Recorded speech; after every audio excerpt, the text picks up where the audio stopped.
ہر عبادت سے برتر عبادت نماز، ساری دولت سے بڑھ کر ہے دولت نماز، ہر عبادت سے برتر عبادت نماز۔ الحمد لله رب العالمين والصلاة والسلام على سيد المرسلين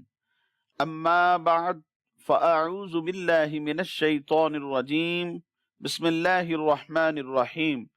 الصلاة والسلام عليك يا رسول الله وعلى آلك وأصحابك يا حبيب الله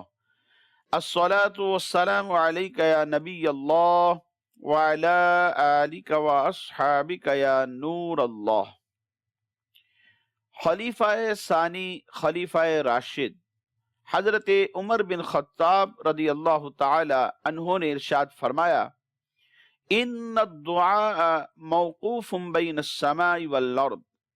بے شک جو دعا ہے وہ آسمان اور زمین کے درمیان میں ٹھہری رہتی ہے۔ کب تک؟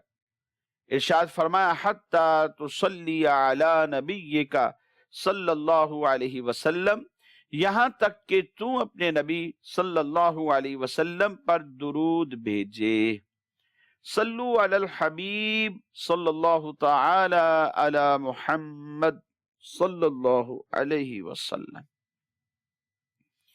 پیارے اسلامی بھائیو، مدنی چینل کے ناظرین، آپ دیکھ رہے ہیں پروگرام احکام نماز۔ ہم آپ کو خوش آمدید کہتے ہیں۔ حصول ثواب کی خاطر بیان سننے سے پہلے اچھی نیتیں بھی فرما لیجئے کہ فرمان مصطفیٰ صلی اللہ علیہ وسلم ہے، نیت المؤمن خیر من عملہ، مومن کی نیت اس کے عمل سے بہتر ہے۔ مدنی چینل کے ناظرین، نماز میں خشوع پیدا کرنے کا حکم دیا گیا۔ قرآن مجید فرقان حمید میں اللہ تبارک و تعالی نے سورۃ المؤمنون کے اندر ابتدا میں ہی فلاح پانے والے ایمان والوں کے چند اوصاف ذکر فرمائے۔ ان میں سے جو پہلا وصف ہے کہ یہ جو فلاح پانے والے ایمان والے ہیں، یہ اپنی نمازوں میں خشوع کرنے والے ہیں۔ قد افلح المؤمنون الذین هم فی صلاتهم خاشعون، نمازوں میں خشوع پیدا کرنے کا حکم دیا گیا۔ حضرت سہل بن عبداللہ تستری رحمت اللہ تعالی علیہ فرماتے ہیں، جس شخص کے دل میں خشوع ہوتا ہے شیطان اس کے قریب نہیں آتا۔ انسان اگر خشوع و خضوع سے نماز پڑھ رہا ہے تو شیطان وسوسہ ڈالنے کی جب کوشش کر رہا ہوتا ہے تو اس بندے کے دل میں خشوع ہوگا تو اس کے یہ قریب نہیں آئے گا۔ حضرت ابو ذر رضی اللہ تعالیٰ عنہ بیان کرتے ہیں کہ نبی کریم صلی اللہ تعالی علیہ وآلہ وسلم نے ارشاد فرمایا، اللہ تبارک و تعالی کی جو رحمت ہے یہ نمازی کی طرف متوجہ رہتی ہے جب تک وہ ادھر ادھر نہ دیکھے، اور جب وہ ادھر ادھر دیکھتا ہے تو اللہ تبارک و تعالی کی رحمت بھی اس سے پھر جاتی ہے۔ نماز میں خشوع و خضوع ہونے کے بارے میں حضرت ابو ہریرہ رضی اللہ تعالیٰ عنہ سے روایت ہے، نبی پاک صلی اللہ تعالیٰ علیہ وآلہ وسلم نے ارشاد فرمایا، بہت سے رات میں قیام کرنے والے ہیں جنہیں صرف جاگنا ہی ملتا ہے، یعنی عمل تو قبول ہوتا نہیں، بس صرف یہی باقی رہ جاتا ہے کہ اس نے جاگ کر رات کو گزار لیا۔ عبادت یعنی نماز میں خشوع و خضوع نہ ہونے کی وجہ سے عمل بھی قبول نہیں ہوتا، جیسا کہ ایک حدیث مبارک میں ہے، حضور نبی اکرم صلی اللہ تعالی علیہ وآلہ وسلم نے ارشاد فرمایا کہ اللہ تبارک و تعالی اس عمل کو قبول ہی نہیں فرماتا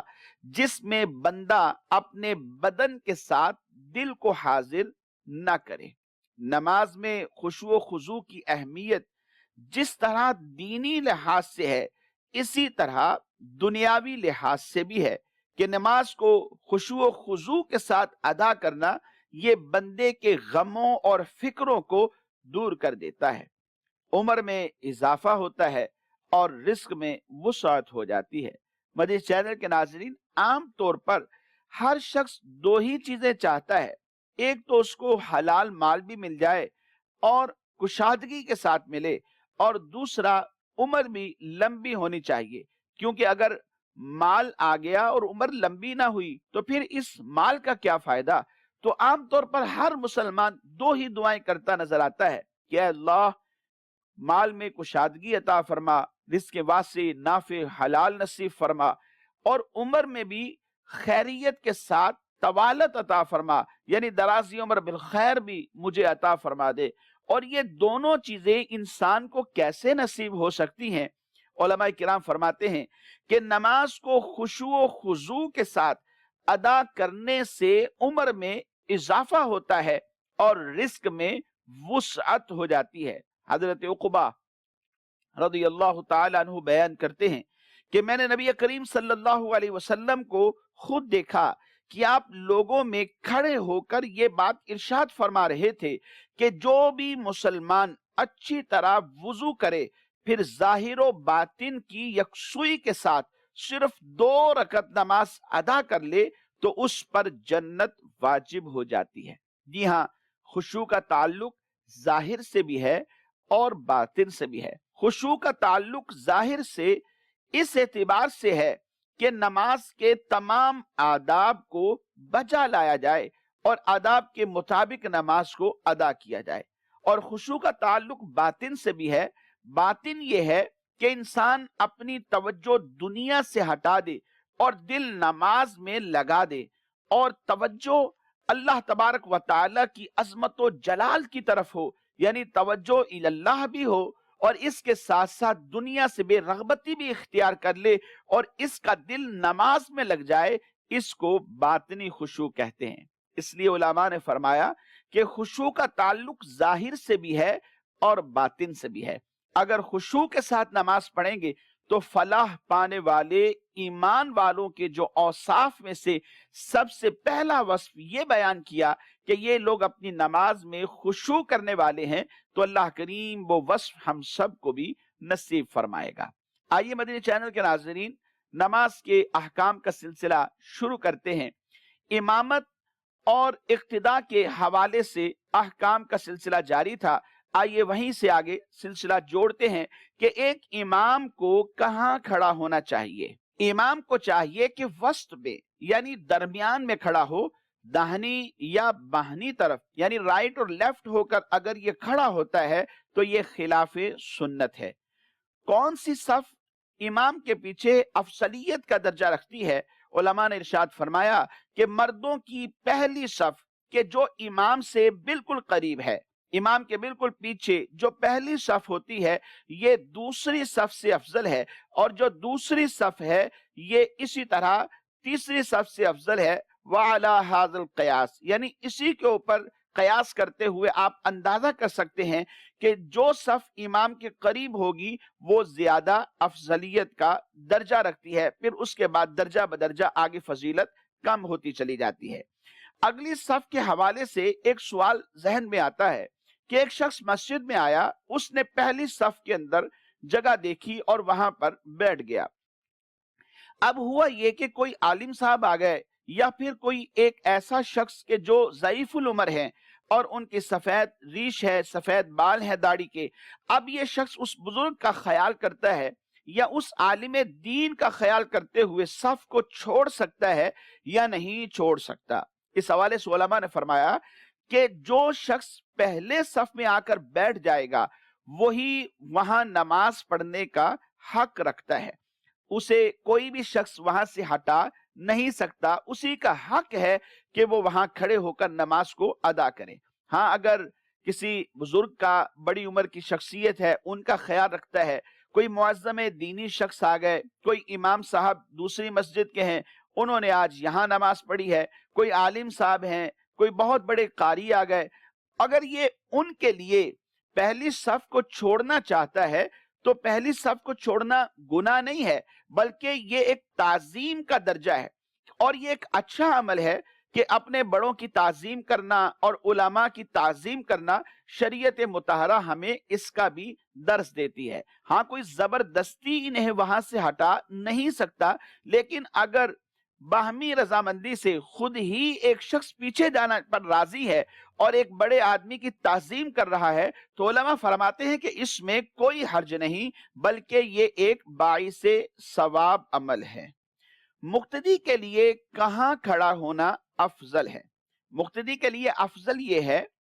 کہ امام سے قریب جگہ پر کھڑا ہو اور دونوں اطراف اگر برابر ہوں، یعنی داہنی طرف بھی جتنے مقتدی کھڑے ہیں اتنے ہی امام کی بائیں طرف کھڑے ہیں، تو دونوں میں سے داہنی طرف اس کا کھڑا ہونا یہ افضل ہے، ورنہ جس طرف امام سے زیادہ قرب ہو وہاں پر کھڑا ہو جائے۔ صف مقدم کا افضل ہونا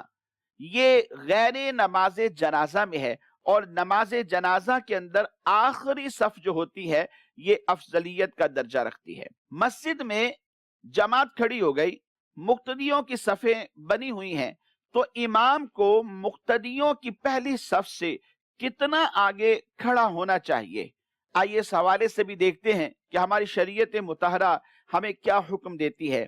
امام صف سے اتنا آگے کھڑا ہو کہ جو مقتدی اس کے پیچھے کھڑا ہوا ہے وہ ایک مسنون طریقے کے ساتھ آسانی کے ساتھ اپنا سجدہ ادا کر سکے، بلا ضرورت اتنا کم فاصلہ رکھنا کہ جس سے مقتدیوں کو سجدہ کرنے میں مشقت ہو، تنگی کا سامنا ہو، یہ شریعت مطہرہ نے منع کیا ہے۔ اور اگر اتنی کم جگہ چھوڑی کہ مقام کی تنگی کے سبب سے اس کے پیچھے مقتدی اب کھڑا نہیں ہو سکتا، یعنی سجدہ کرنا تو بڑی دور کی بات ہے، اس کے لیے کھڑا ہونا ہی مشکل ہے، تو فرمایا اس طرح صف ناقص رہے گی اور یہ عمل مکروہ تحریمی ہے۔ امام صاحب کے حوالے سے ایک سوال یہ بھی ذہن میں آتا ہے کہ امام صاحب کا مسجد کے محراب میں کھڑے ہو کر امامت کرنا یہ کیسا ہے؟ اور اگر امام صاحب محراب میں اس طرح کھڑے ہوں کہ ان کے پاؤں محراب سے بالکل باہر، یعنی جہاں مقتدیوں کی صف بنی ہوئی ہے اس جگہ پر ہیں، اور جب سجدہ کرتے ہیں تو پھر محراب میں چلے جاتے ہیں، تو ایسا کرنا کیسا ہے؟ اور اگر مسجد میں یہ صورت قائم ہو جائے کہ عیدین کی نماز ہے یا جمعۃ المبارک کا دن ہے، نمازی بہت کثیر ہیں، امام صاحب کے محراب میں جائے بغیر کوئی گزارا نہیں، تو ایسی صورت میں پھر کیا کرنا چاہیے؟ شریعت مطہرہ ہمیں کس بات کا حکم دیتی ہے؟ علماء نے اس حوالے سے ہماری رہنمائی یہ کی کہ امام کا محراب میں تنہا کھڑا ہونا، یعنی مکمل محراب میں چلا جائے، اس کے پورے پاؤں بھی محراب میں ہیں، تو ایسی صورت میں علماء نے یہ فرمایا کہ امام کا یہ عمل مکروہ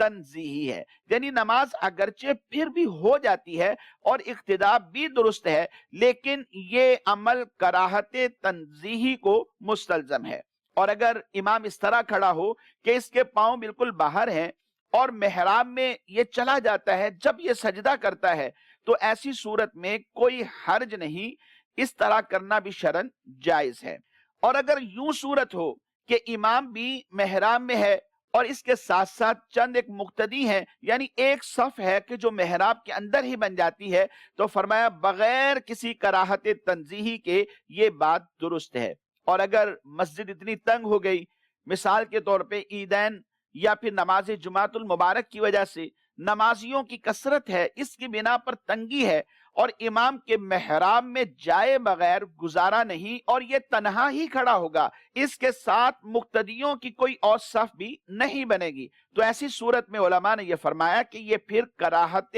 تنزیہی بھی نہیں ہوگی، کیونکہ یہاں پر ضرورت ہے۔ اگر یہ محراب میں نہیں کھڑے ہوتے تو مسجد نمازیوں پر تنگ پڑ جاتی ہے، تو شرعاً اس میں کوئی حرج نہیں ہے۔ امام کا ستونوں کے درمیان میں کھڑا ہونا کیسا ہے؟ یعنی مسجد میں دو پلر ہیں، ان دو ستونوں کے درمیان میں امام کھڑا ہو جائے، تو ایسا کرنا یہ مکروہ ہے۔ امام کو چاہیے کہ دو ستونوں کے درمیان اس طرح نہ کھڑا ہو۔ اور جو مقتدی ہوتے ہیں دو ستونوں کے درمیان میں ان کا کھڑا ہونا کیسا ہے؟ مقتدیوں کا بلا ضرورت دو ستونوں کے درمیان صف بنانا یا ایسی جگہ صف بنانا جس میں نمازیوں کے درمیان ستون حائل ہو جاتا ہے، یہ قطع صف ہے یا خلاف اتمام صف ہے، یعنی صف کو ادھورا چھوڑ دینا یہ شرعاً درست نہیں ہے،